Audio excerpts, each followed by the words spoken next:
Read the story. In the day, Mm-hmm. the sun is there, warm and bright, but when night comes, the sky hangs low, dark and empty. If I fall asleep now, there'll be no one watching over me, thought Little Rabbit. I'll just have to wait for the moon, and so he did just that.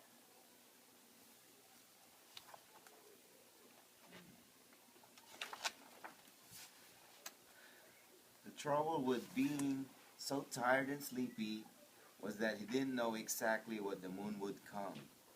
Little Rabbit waited and waited. More time passed, and the moon still hadn't come. He thought he had better ask someone how much longer he might have to wait.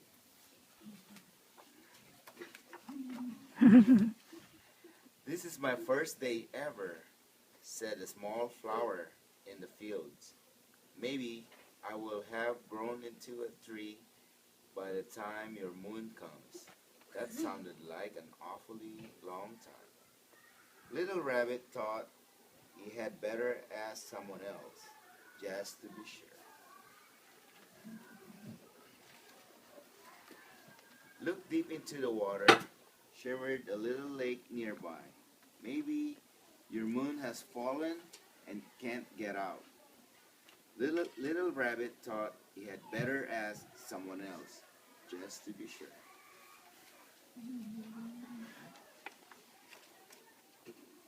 Why don't you walk with me? Twisted a long and winding path. We can find out where I'm leading, and maybe your moon is at the other end. That sounded like it might be a long way away. Little Rabbit thought he had better ask someone else, just to be sure.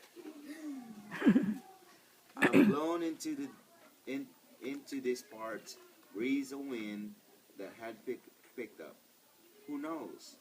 I might be a big, fierce storm by the time your moon comes. That didn't sound like something he wanted to wait for.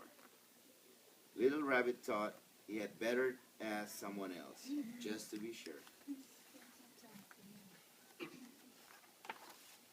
We can't see your moon yet, rumbled the great rolling hills, and we can't see far into the distance from up here. That didn't sound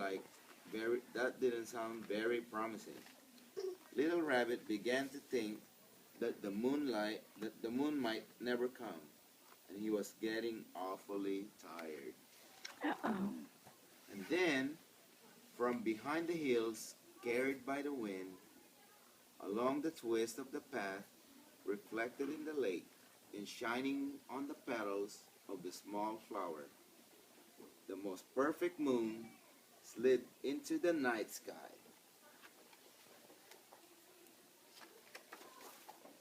But Little Rabbit had fallen asleep, Uh-oh. dreaming of the moon that would watch over him through the night. The end. Yay.